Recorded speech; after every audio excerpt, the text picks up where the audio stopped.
Pacific Herbal and a Franco Trading Enterprise. Send you Mako Wedaroma and the Edis and Common. Nano that Jordan share a year Mikroma half Kenya say in common as him. Yenya Bema Kofi Edu said in Comobi 2 Jan Common in answer and nay a half Kona Dahonom at Dampine, Nana Matlankunya and Painful Konoso, and no change suno a year new montage Mekonosuno, 1 at the 6 ed than half of mine a year 9. A friend soon Puntujuma Panka, a friend in Puntujuma Casano, Ubedua halfway Casa is here. There's in Puntujuma Papa ni hwa akoso adwumako ba konso a eboa se ebema ahafo atima konkan so a utie ahafo adehye na utie ira kofi onu di kankasa na o se amanfrafo na abaji aboso ne krakra ne se enewu ya ahafo dehye Newmont adwuma no kra no unya mu akwanya aye adwuma no edin paye esusuan so ebeto adwane se saa semwe enye mikroma ahafo nko a miamia hodo bia yetu agudie wo bia no de fa royalties ho ana agudie yetu no mfaso de bre kroma no bribia da eye nchinuwa se nananom sebi na edio se opinion leaders na kase hye bia se political representative in this case Mensin Cratch ye wo honom no ana won de afa koti kwam bisa na is it as easy as e wa bonti aye kase ene obitimi fa oman sika oman japade ana krobia japade e de ye de se so de yana ye gina ahafo mpeso aso ye ne ahafo aye region yene openyo dano political head no ebetwetwe nkomo yene Mensin Cratch binum so ebetwetwe nkomo yene nananom so ebetwetwe nkomo na ebere bema yakogina Newmont so na ensema hodo a yede ato Newmont adwumeko so no yetimi anyone akasa ama bibia yetimi akonkan de mai yenko gina eye ahafoni yenko Kenya ase na nimnyamfo Anthony Mensah ohra nano da joada nkomo ni dini baamu se ni modimbo nye ni so ana afen so no ankasa ntumi mmoa na de hye wa hafo ma won ntumi nya akwanya e wo Newmont ne krakrakra so no so yese mpuntujuma bia ni ho a ene under his watch Anthony Mensah ni mnyamfo ekoso na afi how ba kono so ne se wono kwaji sika so Newmont a Mensin Cratch nananom ni mpemfa hodo aka no mabunu binimu etimpo ne won susue ne se wonu mfa ni djuma eboama afo etimi etu impona akọ enkan demyamfo Anthony Mensah ye da wase so age berese anopei de wonim aye no kure kwan so no onso ode betu ye nima anopei ye jeri se ahafo boko titu ye Kenya se 1 and 2 bibia boko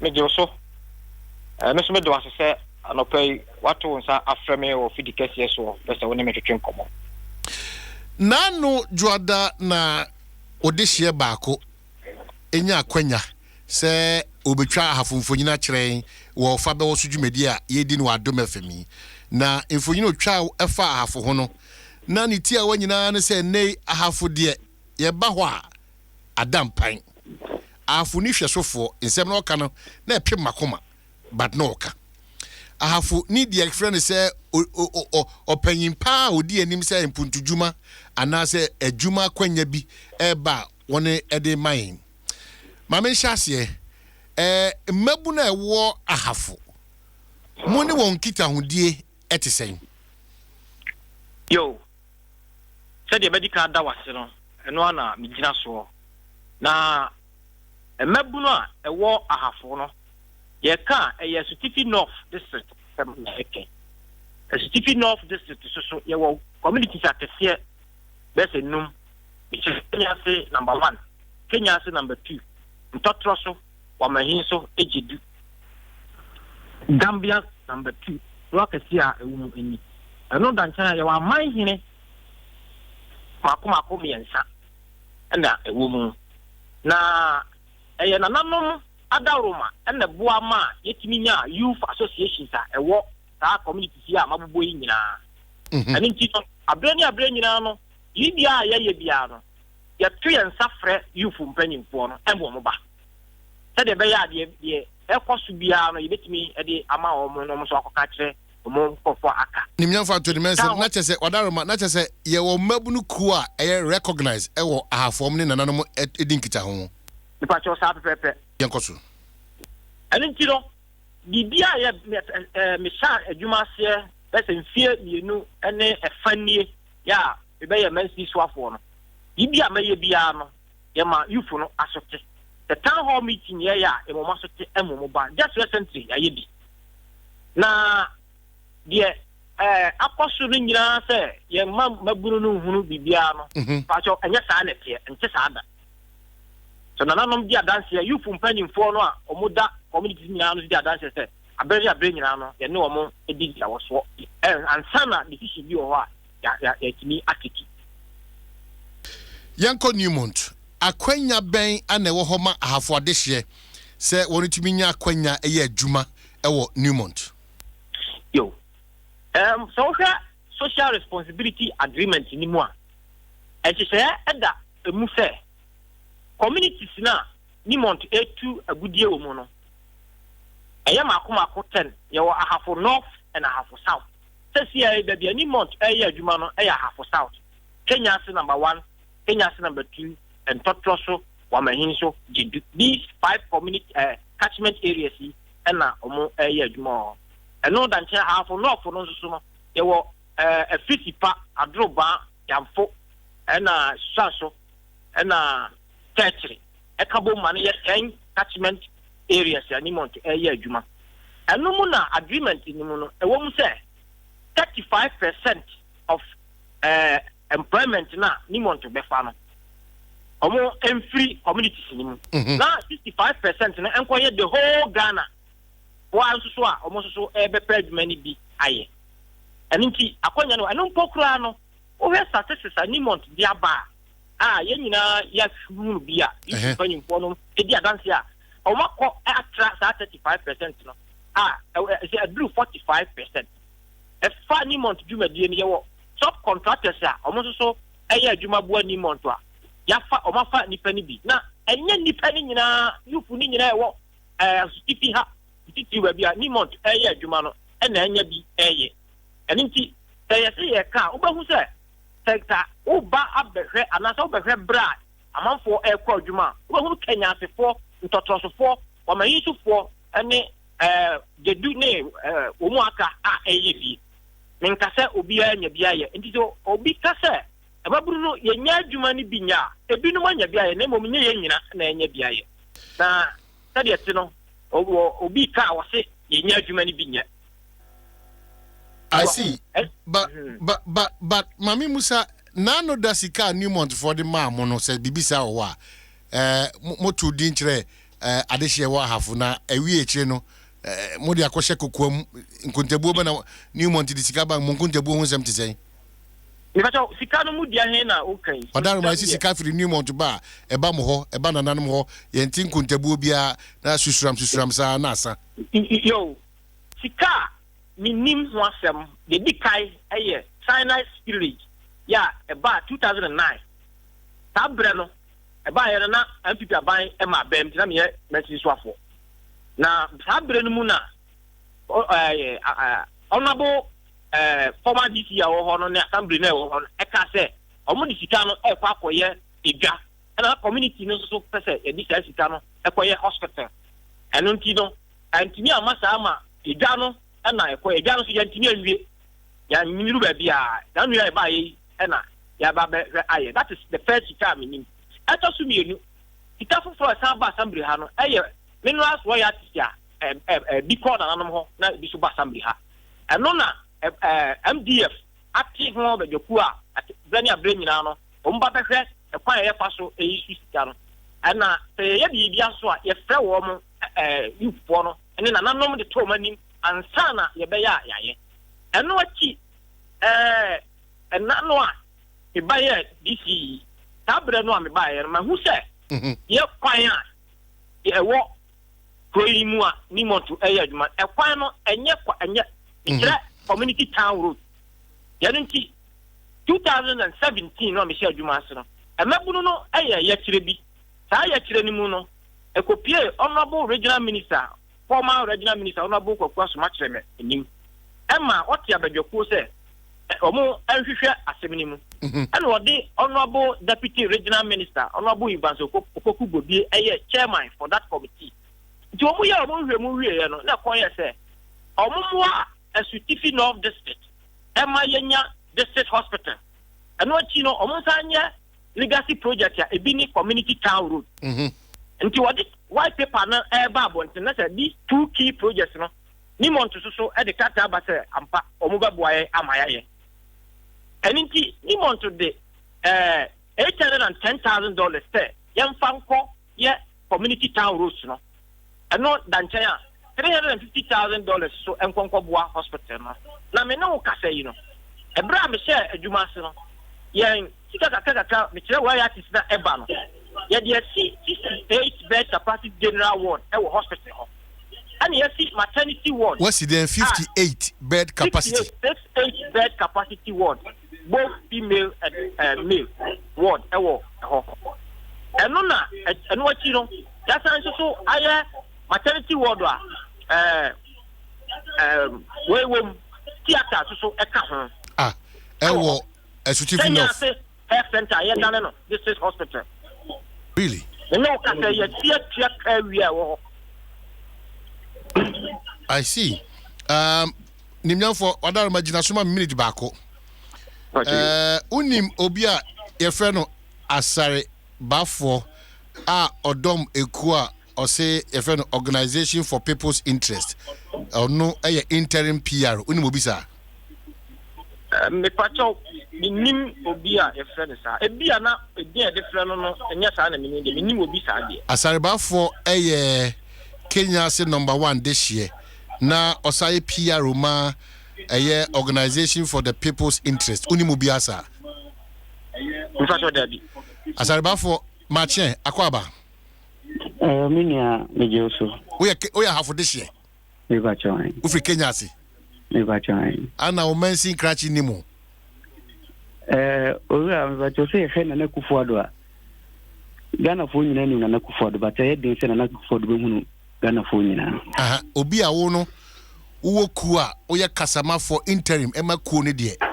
Utie de emensin krachi aka ose mabunu kuwa hodo nyina epra hafonkoso no nananom enimomo nananom de omo nsa ahase nananom ne omo di nkita ho nti ese establish that basis no ansa ne yetimi adi nkomo because ya hafonkomo ne yedi nti se wo interest dia na se hafo de share na yewo ansa ne consider outsiders and war half region but ni nyina mu no afu osi wo Kenya city to be precise, correct?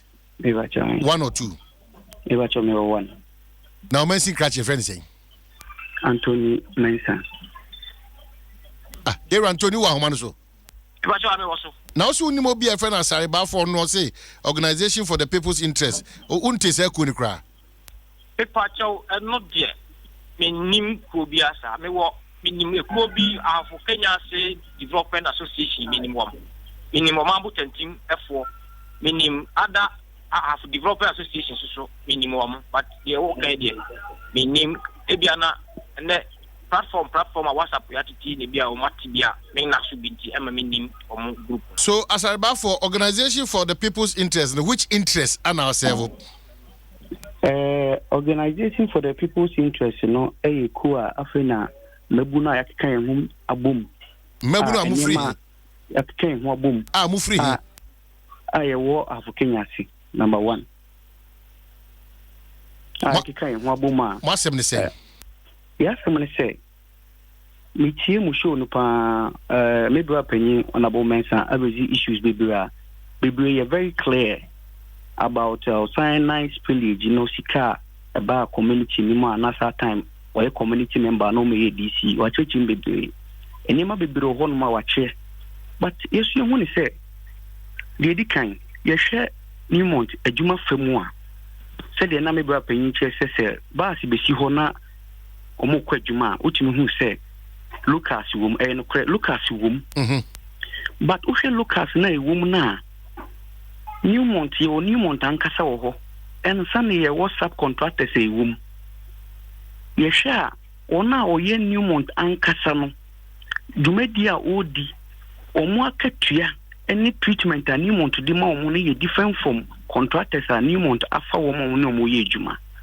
enti ye di ni hwemu a ye community members no pa no Newmont na ankasa no ye nheda nya bi nye bebiri but o hwe contractors a sabi ebi no magije omo contract na omo mo mafa nipa ebi okra nche 6 months 1 year 2 years contract and no na community no yesesa yem bebiri ri yenkugum nti yatina se hu se adenche na Newmont proper ne de community no sabi yɛhwɛ nuanom kakra o manya bi ɛyɛ na yɛhwɛ wɔn a ebi mu etimi si adan ɔmo yɛ mpuntudwuma ɛwɔ area mu ha sisi sɛ nneɛma no nyinaa aka ha ɛsan sɛ ɔmo firi ha but contractor adwuma no 400 Ghana cedis 500 Ghana cedis adwuma bi wɔ hɔ a ɛba 6 months yɛsɛ mo fie saa na mmabunu bebree na efiri mpatam ha no sɛ nnwuma no ne yɛnyaeɛ enti yɛka sɛ yɛsrɛ mpanyinfoɔ sɛ contract adwuma ɛyɛ nanso so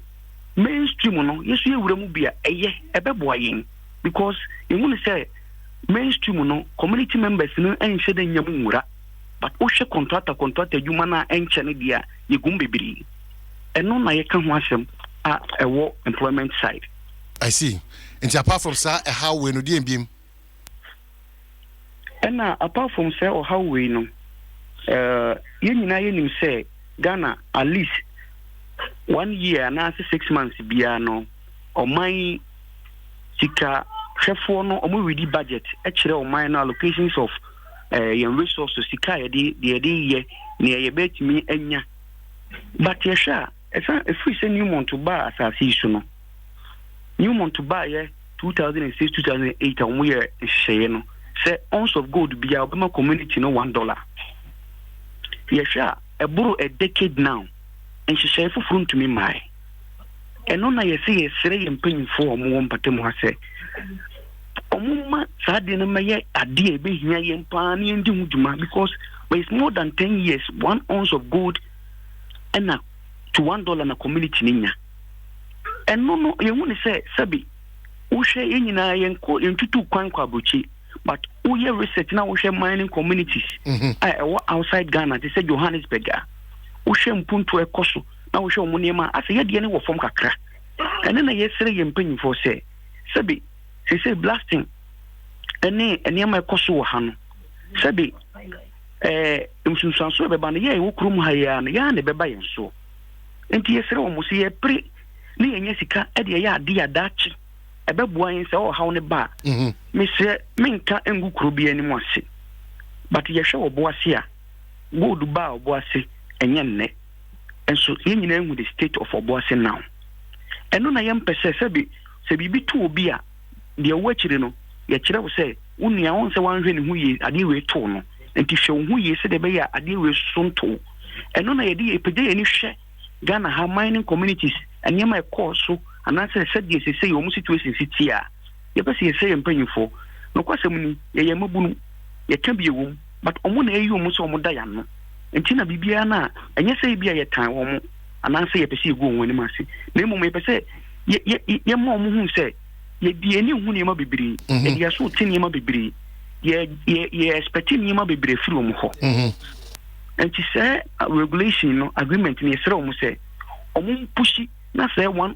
ounce of gold to $1 na new month dima community no yenya bi nka ho na ye development ye wura DC menina nya one-on-one interaction ye bedi DC o kasa bitie no me hu ni say o adwene papa na adwene mu da ho a o ye babu na o pese oboaye yesu so ye hu ni say kon no nko akon anye yi enti ye kwa bi say no na ye kasa no hu say sebe ibi so o pushi kwa na so o pushi na nkwa hu say o mrantie ni maba obi bo na kia omo so ayo madwen say tirimu papa e pese koso no omo di na chi asarba for new month ba have because they have region no titu na have Kenya say 1 and 2 no monya ho susuanso papa susuanso e die se me ka say ebi maaye na meboa but ni yenya no ye hu ni say wo fom ma men comment sin crash so era Anthony de waka oni ne ya adwene yo me da se we ye na nasmo kan chat wo say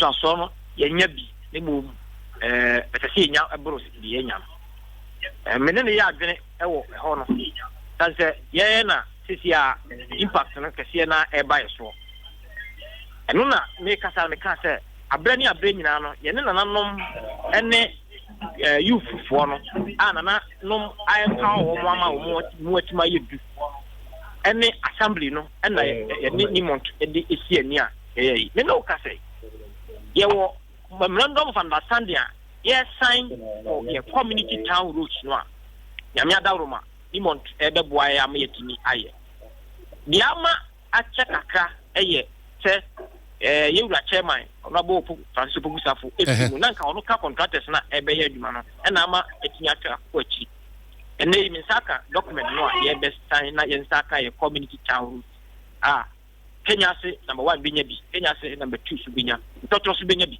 Omanhene su jedu eso ebenya eye nkitahudie papa ye ne montofo ene youthfo no akọ ayema regional minister enim mu bi what mu as chairman atlet no ama ye ya ye benya community town rules no and afei so uba hospital because health issues so ya dey I say me because nipa bebrebe eba community mu aba ba ya adwuma enya hospital sonkwa ebeko isi ano ye si children's ward e wo hospital ya ni dancha ayi so doctors accommodation abrosan intellectual so bi no so no isi wo ya me na o ekase nti ye can employment there and so ye can so a I see the tienie infonyina wati metwa mai kama Yero Anthony me ko mensi kasi kwa na mrefindi we nyina ne papa mni Anthony Mensa Yero Anthony Mensa da so ahoma so so ofri ahoma so ye besa kononi anya no but mameni asare enkoso nto enkomo no so anu se afo nkomo de mani de achim entiene ai bafoi how ba konso ne se adwuma potia ye wo nyuma no ahodo ho ampa ebi won ma hafo ma ye but de eno so akatua na ho ya ai wade no ewo so kaka no ye ye afode hye na frim sanete omuni ye frim kura but o hye the rate contractors ni de efa locals no na mainstream no de enfa locals na no ho asem na ye ken mainstream no ya we bi ho ana wa we bi ho ana bacho baby mainstream ne mo dana and mainstream ka mainstream ade na pa che nana no kwasemini ye nua no ba ko menu ayi ni mo ye ni mo ntadwuma ni mo nto ankasa adwuma say all processing say all drill and blast say all underground you the way situa omuka no kwasemini say adwuma no omo ni contractors ni nyina say ye no nine na ye sori ye nyina ye sori no nine na say no nsia na ye pon ye nyina pon no nsia but o hwe se boso me beso na ono obi be ko bank na o hwe sika wodie local contractors ne kura na sabio ebi madwuma omo ye no eye den bibiri sene mainstream na dwuma nti ye hwe mainstream ni dey more de even mainstream ye be ma rent allowance 2 years bia at least abrantia wasi so baba wasi so unyame ayi wadom na wonsa so adwuma bi nsi na ma rent allowance ubetumi dia toto niam bi opelo na are you saying say mainstream na have addition ni wana ebi wo ho Omanhene na isha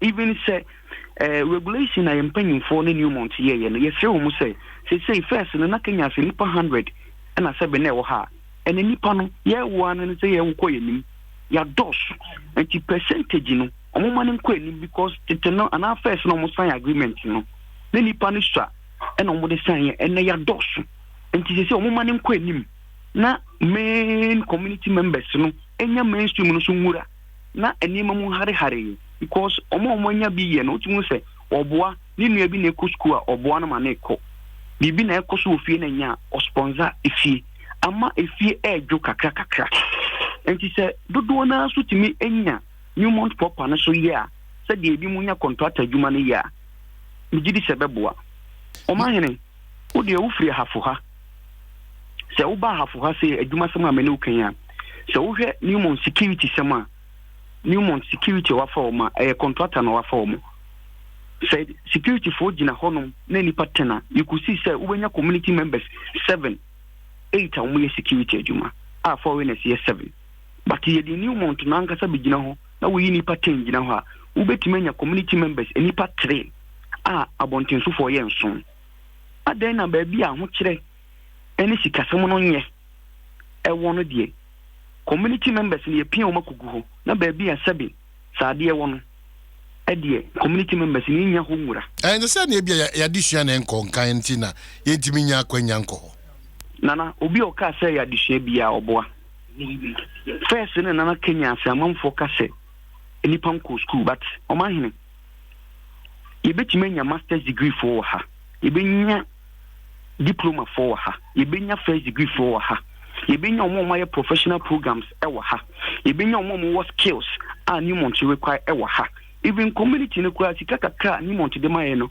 sometimes yɛtumi akasa yɛtumi tena se sɛ yɛbɛsɛ yɛde yɛn nkɔɔfoɔ bi kɔ baabi ma wokasa ya ɔbɛmfo bi a ɔno nso man ne adwuma ɔyɛ ho adwuma paa yi in fact ɔno kora de baabi ɔno adwuma kɛseɛ paa na ɔse mpɛndodoɔ naa no so ɔmo kɔ communities na adehyeɛ nankasa deɛ wobɛhu na ɔmo nimdeɛ no ɛwɔ fam but ɔmo woka hwee koraa na ɔmo nte aseɛ nti na ɛbɛyɛ dede ɔmo yɛ dede ayɛ o adwuma no nso hyehyɛ da ho so ate aseɛ nti wontimi nkwati nhyehyɛ a ɛda adwuma no nkasɛ yɛbɛyɛ ɔmo asase so nti chinchinchi a Kwabena Asante kora nqualify kora chinchinchi a ɛsiane sɛ ɔyɛ ahafo no nti yɛmfa no saa na ɔkyerɛ ti sɛ wayɛ o nana Newmont wɔ apprenticeship program a first no na ɔfa community for no bi training ɔmo a nansen ɔfa bi a training ɔmo but nana metumi aka sisi sɛ apprenticeship a Newmont yɛ ma community no yɛwɔ community members ni bi ɔmo awie apprenticeship program a Newmont yɛ employment sɛ na ɔpɛ mechanics a ɔno ana apprenticeship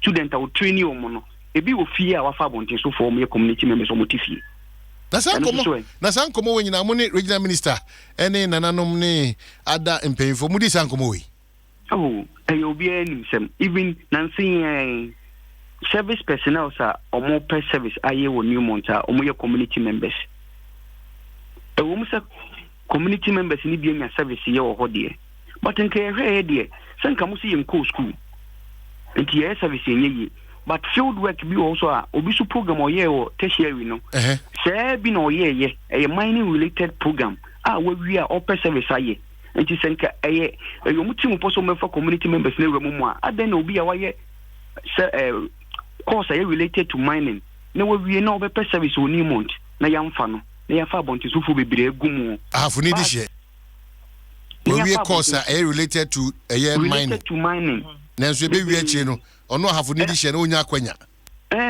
honorable Anthony Mensah kura nanim samse nanse maburu bi di kotu nanim about service issues omo di kotu manim say omo apply service menim nipa ba ko a ono no apply no okoye internship ho owie ye o apply a wanya but okoye se kwan ni ho ntia wonsa anya ne foforo I see eti Newmont hyehyɛ no ayati said the addition na wa ahafo no omo asebio ahombrase masem propro na mode mam no kwasem ni minia Omanhene we me bra panyi ba ko pe na menim yi ansia farmers dey bia obefa mu na enam kwan so obi kyem so Omanhene ni minia Newmont adwumakuo no yɛte ne sɛ sisi wo hwɛ omo de da adwumakuo no omo kura positions soso no nyinaa about 98% are outsiders. 98%. 98% are outsiders. And say do a juma, do service, do say to be a about you. So Sankauna or the Juma no. Oh, pass be on so a school. So a whole day need to be piano. I see. Now unim ye ragbeku Azuma. Oh, Martini. Wow, organization for the people's interest no. Martini minimum no say we PR for Newmont. Or communications officer Emma Newmont. Never trying. What hunida? Na hunida. What the san komo we akotu nanim. Yemfa san komo we to nanim. Era agbeko Azuma marche na boko de. Enkopo Adom. Na Newmont na me ma half wa this year no. Ma se o magu ase honom na monhwe omu yi. Mini Omanhene with us 7 months akwenya na mefa akwenya so etie obia na medicate tie nkomo ne honorable DC Tony Mensah atwetwe ne young man ya on the neck say ne ekono so odano Asariba for your organization for the people's interest. Yeah. Quite a new pressure group and as entity and take rather. But only DC Kasano, Okasha was a formal youth groups and our youth associations and all the 10 host communities are. Say discussions and now saying to come be or any extra common. But to the point of employment, I'm saying honorable this year under the social responsibility agreement I want. You have particular one and no effort a employment agreement. And under that employment agreement, no kind you said then say about 35% of a workforce now say in my phone in free sa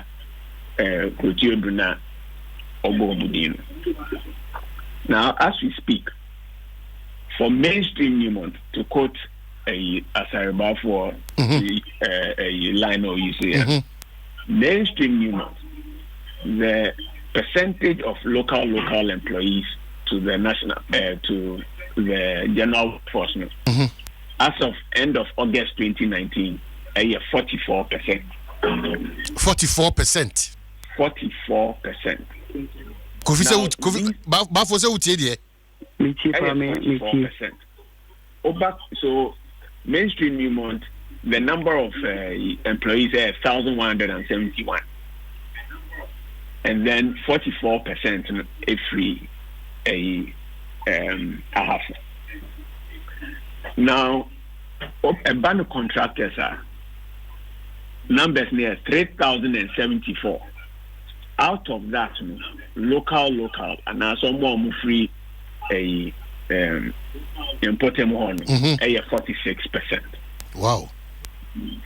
And the crest say, Yemfa will be, and now send numbers now here for me. And so any. Yen so young castle because you have 44% in Entino. Ye jai, and I say yen carry ni permanent, but say Aquina Bemwa. And Omanhene, I think we are quite exposed to these things. There's one say Adom effect. Yeah.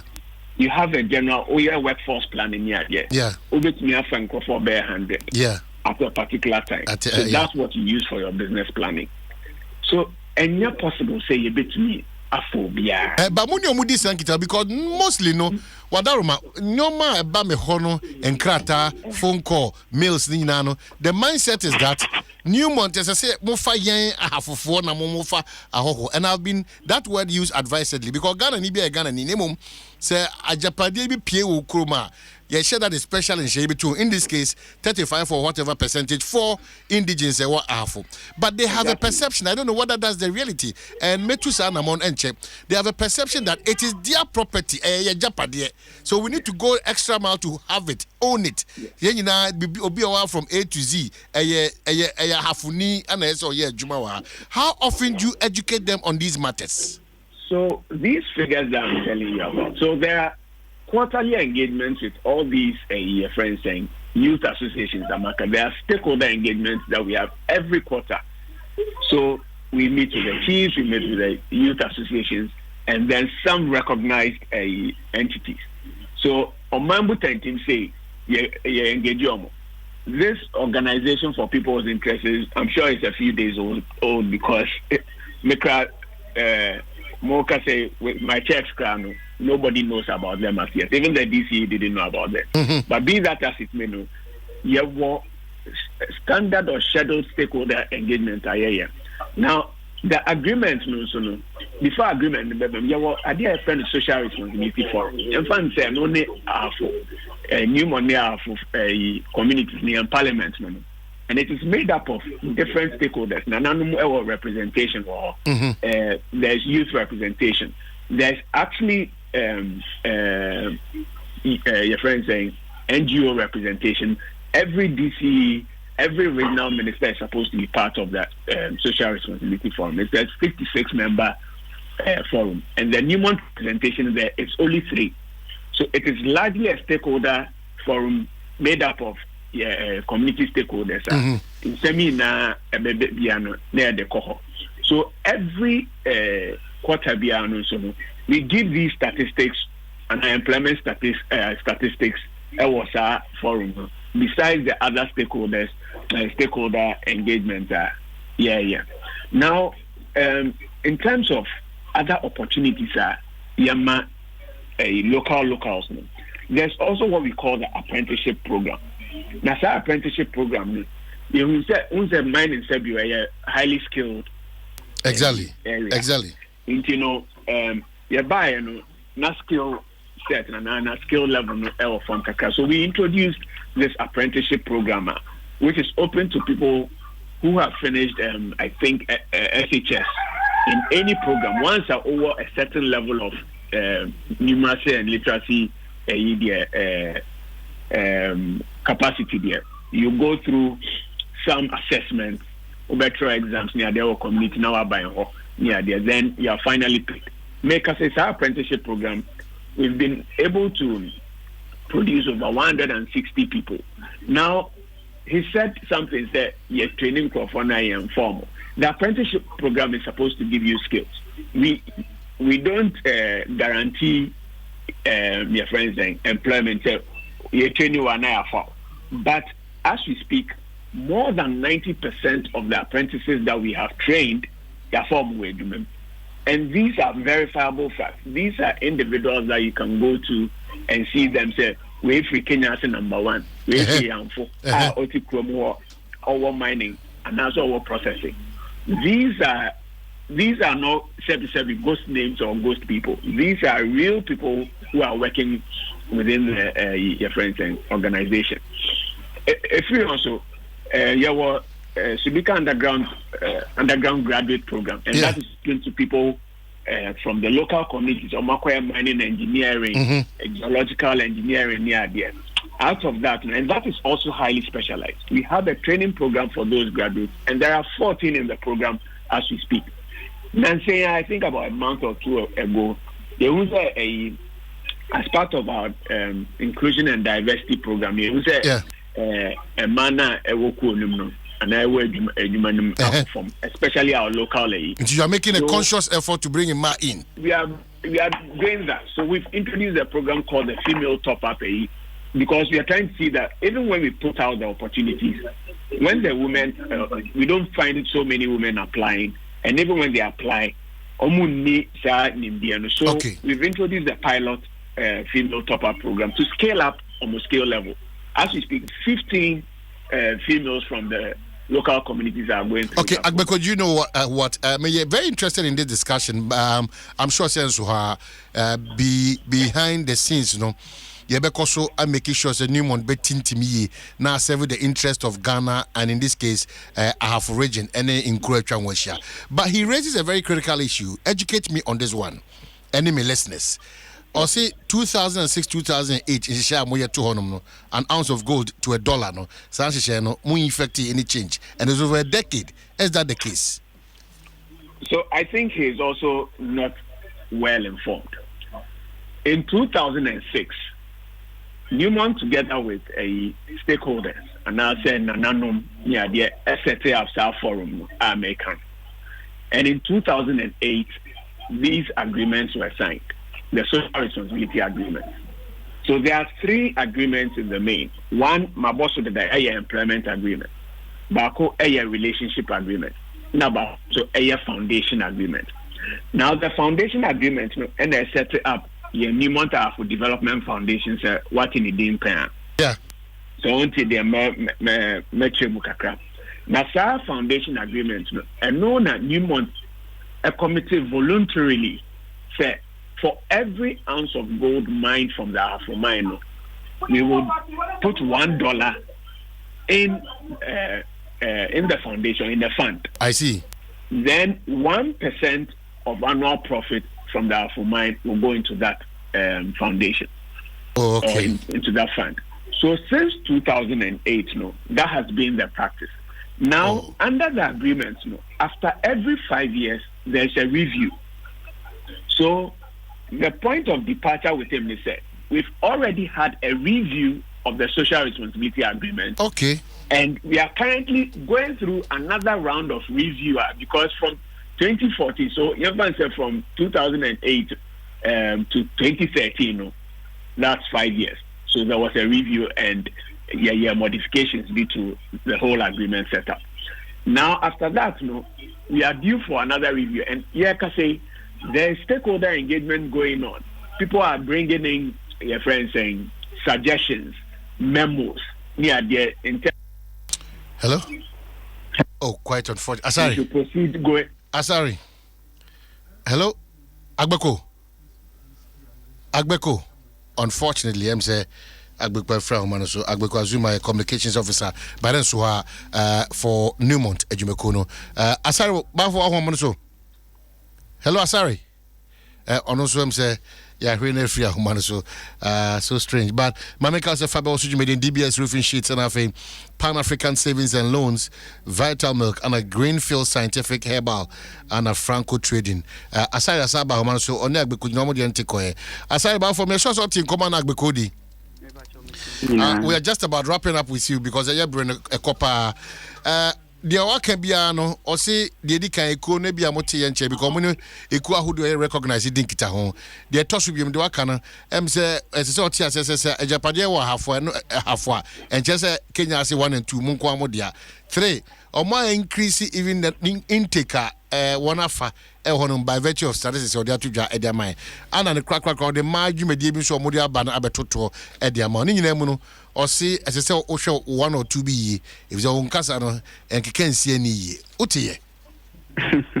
Michipa, Michinio Kayina. Now, maybe say one baby, I'm a person and can was and cry, say, and my initiatives or Modia Basomu training man. And my initiatives, no.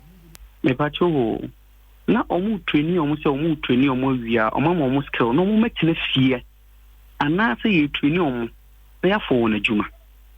Omu training e mano ujitum so omu mama ntitiye ne mo de titiye ne mama ne wi a na mama na betena fie omu betena fie ana se omu wi a omu be fo madwuma na e mani bia kontitiye ma wi a omu betena fie ana se afei na se Newmont e ma ye di omu ra mine no se initiatives na afei na o start e na me be se me nya clarification from you say ye try say be nyagbeko into the kawase se ye ma ye ye training omu no ye training omu wi a omu betena fie ana se omu training omu wi a omu fo madwuma. Yes, recently, about a month to 2, public relations for Eba Kenya number 1. Emma set question about an ounce of gold to $1 no irezi. Emma muka say enema gua kwema omus. But they want to say a check from 2006-2008. So they know okay 5 years be a review. And that's what catch say eguso. 5 years now. Uti ye ragbeko yi a wakacho say wonu guso omutu ana modern sachraeba contract ahodo a ewo eye Newmont adwumekonum ene nwumeku ahodo aka. Me ba cho me tia me se menka sem kakra bi. Okay, ma menko na me ne gina so me asai gina so me asai so onimu original minister ye original minister so onimu no. Me ba cho honorable Bobie so onimu no. Me pacho minimum no. Utan ni din komo fasa how we now. Me pacho that level de minimum din komo emfa bibisa. But yeah an affiliate group back where your mambu tension for the omotai ne regional minister this kita hono pa. Regional Minister Mikro Mahafo, I'm so proud of you. Good morning. Apom ti saying. Far more than Omanhene. Nyame Adom me ho yo. Ai anope de camera ya ho nano dwada na hyase omambu tentim unim se ku sa ne unim se ku no kwamra minimum nano da de me no mo hia nano danse makasi a mo kan wo afidie wi so no me re ho ye se o modern bon so ani Mensi mrashe bedwani daha so ne modern bon so ani mensi krachi era Antonio sa no penya me madoma me na kasa Anthony me na kasa no pay ono so modern bon so ani Newmont so anamontu a omutu empeswa no so no wono sisi ade hyewa ahafo era agbakwa kasa no pay omo nyina so ne se nyina so ne se nei ahafo ade hyenya kwanya enye adwuma wo Newmont eno achi so no ene ye mamma ntete ewia ma no ntete no mo de betena fie ne krakra so se sika bi a ye piepie free Newmont ba no ehun kuntabuo no wo fom ana de ma ne yehu me se ene minim so be hye manim nyam ne se asasa ahafo ni hwesofo enya asem keto o kwabra medasi edinka ma menchi atifo nyina eni akonya awde amame yemfa se me no baako the Edikai addition nya Nimont adwuma no bi nya no am say unnim mesuminim the parodor nya nim say Nimont no ya nkura na adwuma no enye aban adwuma anunti aban mu panyini bia ni hɔ a obetimi ahye Nimont kete se obi pa adwuma chenchena fa na adwuma nemom de aban mu panyini betimi aye ne se ebia obi ekọ so okopa adwuma na ordinary se de beto animu a na wo kabi ne yi ya na betimi aye de akabi na se wo hye Nimont chenchena se fa so mesi adwuma fa wo adwuma no menyi ni se efiri aban aba ko nyina no sana regional minister ana MP ana DC for no yo no enye sa na tie okay and yen clear because me ko kasa adwene no ho bidi ebi mimi frɛ hafo di kwan bia so me Majapade Nimont Majapade it is a meme pejuma o Nimont omo twetwe mo asa me ntia se da sa na tie Kwabena enye sa na tie enye sa na tie because omo se adwuma no Nimont no wo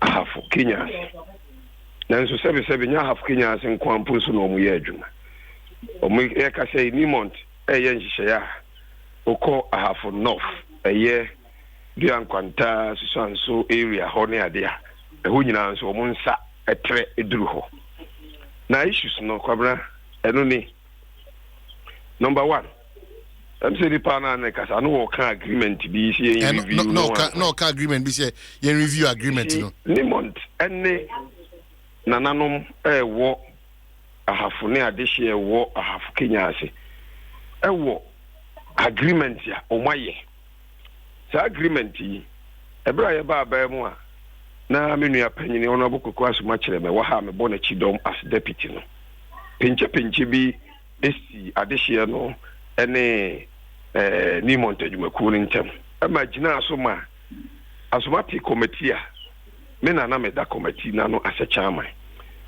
ye na ye giman hina oye bono afo House of Chief President ona na vice chairman him for kudam lance for ne ade ye sin kunwa no ye hu se enhihye bi agreement bi da eyo Nimont ene nananom ntem sa agreement ni mo no ewo mu se some percentage bi a sa adwuma no ese koma Lucas no mo fe Lucas sa na me hu ese koma adansi die ene nkrata Nimont for the back committee no ma bu 10 for representative for ho other associations nyina representative for ho ni nyina da di pefi se in fact sa agreement no na Lucas na kwa Nimont for kwa ICD agreement no so nya na sign ye yansan agreement no okokwa so ma kire me penso yansan na obobie penso agreement ya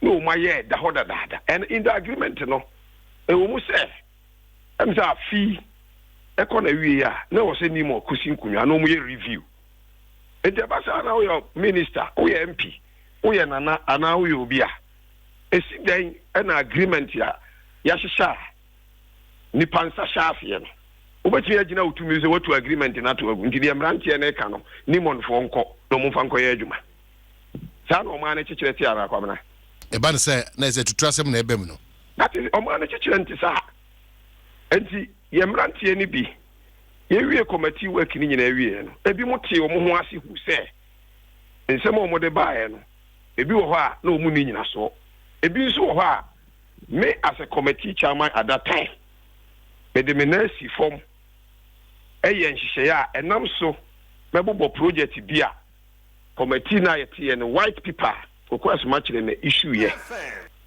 me take over from mebobo project bia enam committee ne so ama eni enam so di mpuntuo abre eye Kenya ase entotoro so eni jedu na Kwabena nsem ne bi wo ha mrantie no ebi mo abo mutiri mo po ebi nom yewie Kennedy nom na wa ho amunyina ka ho nyina na omunyina ate ase ebi nom abo mutiri mo po se de obeka bi aye ntie ana mempesa me de amanyo sem bebam nanso se de osi nimme no me ne wo hia kokoa mu a mɛkyerɛ nkola ne bi a ɔmo party bi mu ampanyifo bi hyɛ ɔmo kutu pa sɛ ɛnɛ sie ma mpanyini na na adoda nkɔ akufo ado aba dia yen create confusion o Kenya asikurum ho na sɛ ɛnyɛ ntetie no ɛnyɛ ntetie no because esidan ɛna emrantie tie ho gu abɔntene sɛ yɛyɛ demonstration ɔyɛ kyerɛ de ɔmo right obi antime nyimfiri wonsɛm na posi ni a sɛbi onyanya mfie 30 years yɛto boɔ ne yɛ pie ne young guy me no ka sɛ ne posi ne no yɛyi n'ani baako yɛyɛ hafo na woka ho asɛm I am telling you ya busa apanyini na ɔla no so me nua no sɛ saa asɛm na nsia